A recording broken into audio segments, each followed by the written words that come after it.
Hey, how's it going, everyone? GC Performance here, back with another video. Today I wanted to go over the Stage 9 crash that happened at Giro. Very scary crash.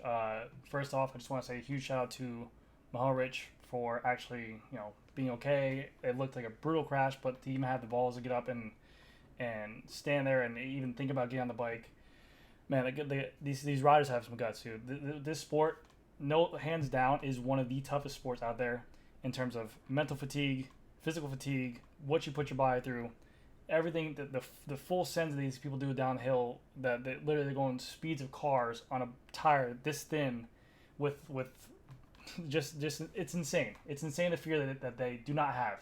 But I really didn't want to make a video on this because I feel like that other YouTubers I have, like shout out to my buddy Peddler, he did a great video on the situation. But then I had the customers swarm into my store. My friends come in to say, "Hey, are you going to do a video on that? Have you seen the crash that happened? Was it the disc brakes locked up?" But everyone's saying that his disc brakes locked up and that they're heating up and stuff like that. I'm going to give you my take on the situation, and you guys can take it what you want, and I'll kind of go over it. But this crash right here is absolutely scary. I mean, look at the guy is completely vertical or upside down in the air.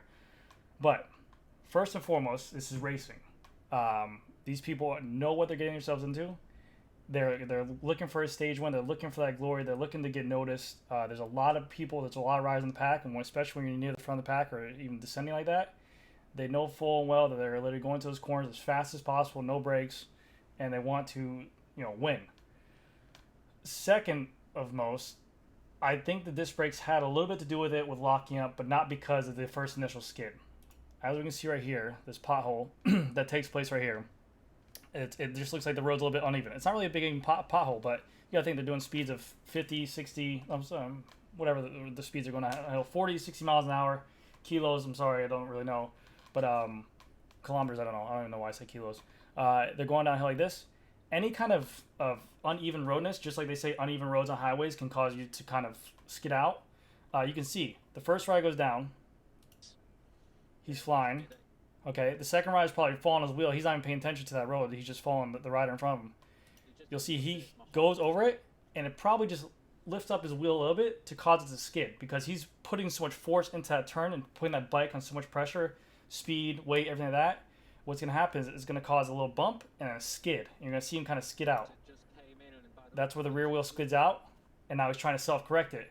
Immediately what happens when you feel unsteady, uncertain, you don't feel comfortable on the bike, you go ahead and squeeze for brakes. It's something that's natural. It's something you can't do.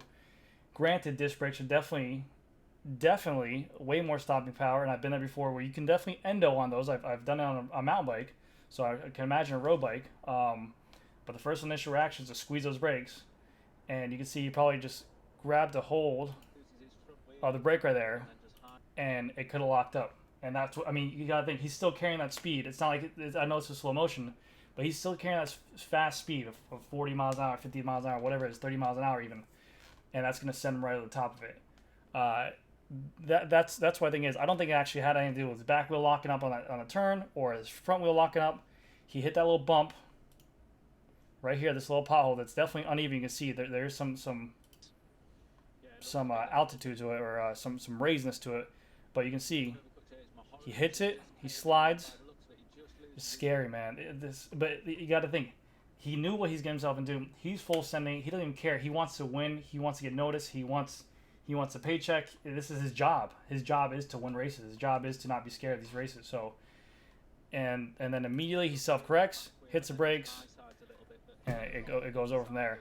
The fork broke off, yes, because of the impact. It's not because of the G-forces of braking and stuff like that. It looked like the bike just slammed. And again, the speeds of everything going on.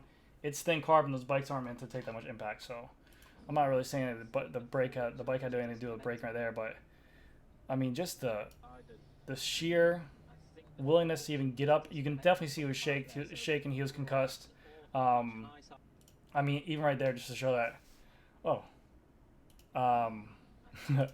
Definitely even just to show him getting up off the bike and to even think about getting on the bike again.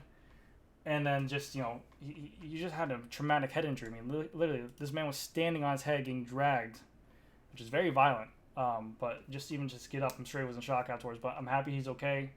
I'm happy he's doing better.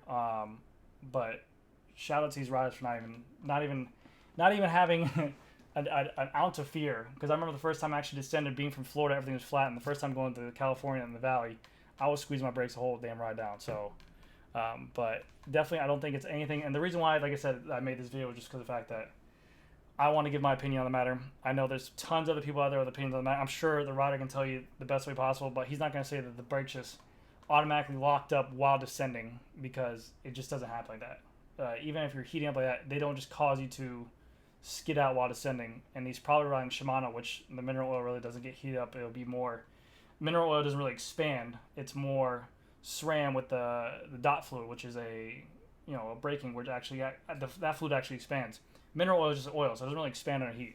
So, but yeah, let me know what you guys think. I just figured I'd put my two cents out there. Let me know what you guys think down in the comment section below. If I'm an idiot, let me know I'm an idiot. If you like my GC Performance shirt, tell me that. If you like my keyboard with the purple colors on there, let me know that down in the comment section below. But again, shout out to MOHORIČ. You're a beast rider, man. To send it like that, I hope you get better. I hope you're okay. But the Giro's been crazy. It's been fun to watch. And shout out to Peddler again for putting that video out. So, but yeah, thank you guys so much, and I'll see you guys in the next video. Bye.